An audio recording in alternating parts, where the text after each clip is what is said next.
orang Filistin mengumpulkan segala tentara mereka ke Afek, sedang orang Israel berkemah dekat mata air yang di Yisrael.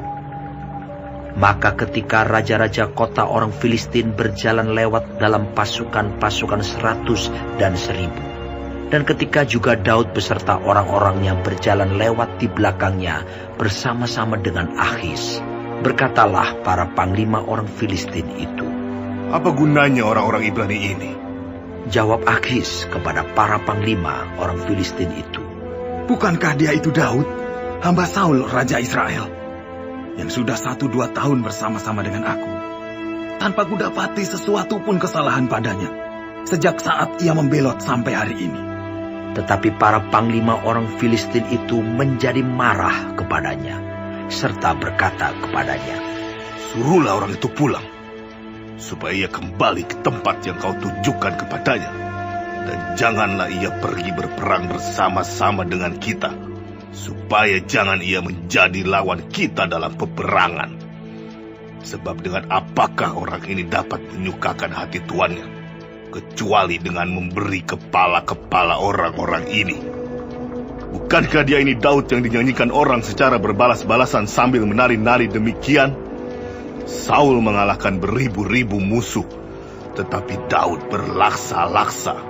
Lalu Akhis memanggil Daud dan berkata kepadanya, "Demi Tuhan yang hidup, engkau ini orang jujur, dan aku memandang baik. Jika engkau keluar masuk bersama-sama dengan aku dalam tentara, sebab aku tidak mendapati sesuatu kejahatan padamu, sejak saat engkau datang kepadaku sampai hari ini. Tetapi engkau ini tidak disukai oleh raja-raja kota. Sebab itu, pulanglah, pergilah dengan selamat, dan jangan lakukan apa yang jahat di mata raja-raja kota orang Filistin itu."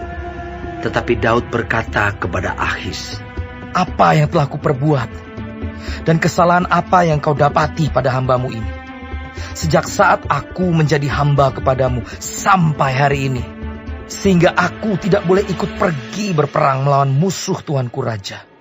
Lalu Akhis menjawab Daud, "Aku tahu, engkau ini memang kusukai seperti utusan Allah. Hanya, para panglima orang Filistin telah berkata, ia tidak boleh pergi berperang bersama-sama dengan kita. Jadi, bangunlah pagi-pagi beserta orang-orang tuanmu ini yang datang bersama-sama dengan engkau. Bangunlah kamu pagi-pagi, segera sesudah hari cukup terang bagimu, dan pergilah."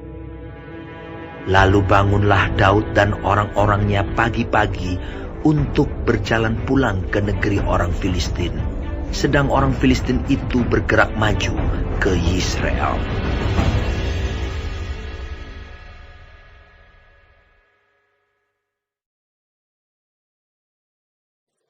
Shalom semua jemaat Tuhan. Kembali kita di dalam pendalaman Alkitab Clear Sight. Sekarang kita sudah memasuki kitab 1 Samuel 29. Tuhan Yesus memberkati. Raja Akhis dapat diyakinkan akan kesetiaan Daud. Tetapi dengan tentara Filistin mereka tidak yakin. Mereka khawatir kalau Daud itu akan berkhianat, dan di mata mereka Daud tetaplah orang Israel.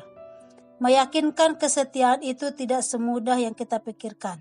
Tidak semudah membalikkan telapak tangan. Daud harus menerima kepahitan akibat ulahnya sendiri.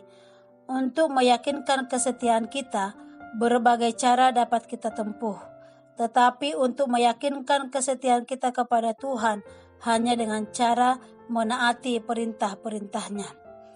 Namun di balik kepahitan, Tuhan mempunyai maksud lain di luar pemikiran Daud.